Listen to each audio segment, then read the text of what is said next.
તમિલનાડુમાં એક સ્થળને દક્ષિણની અયોધ્યા કહેવામાં આવી રહ્યું છે, જ્યાં પહાડ પર દરગાહ અને નીચે ભગવાન મુરુગનનું મંદિર છે. અહીં 18 મહિના જૂનો દીપમ વિવાદ હવે ચૂંટણીનો મુદ્દો બની ગયો છે. દીપમ શિખર પર જ પ્રગટાવવો જોઈએ. દરગાહ ગેરકાયદેસર છે.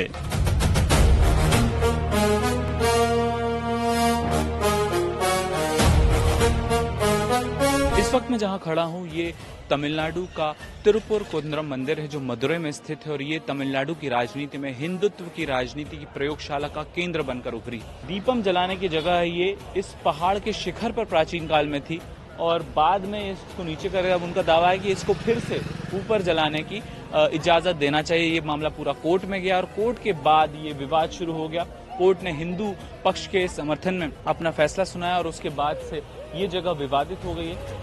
1 માર્ચે પીએમ મોદી મંદિરમાં દર્શન કરવા પહોંચ્યા હતા. સ્થાનિક લોકોનું માનવું છે કે બીજેપી આ મુદ્દા દ્વારા ધ્રુવીકરણ કરીને રાજ્યમાં પોતાની પકડ મજબૂત કરવા માંગે છે, પરંતુ જમીન પર લોકોનું મંતવ્ય અલગ જોવા મળે છે. મંદિરમાં જ દીવો પ્રગટાવવાની પરંપરા છે. 1-2 વર્ષમાં અચાનક માંગ થવા લાગી છે કે દીપમ દરગાહ પાસે પ્રગટાવવો જોઈએ. આનાથી માહોલ તો બગડશે જ. બીજેપી અને આરએસએસ વોટ માટે આને હવા આપી રહ્યા છે.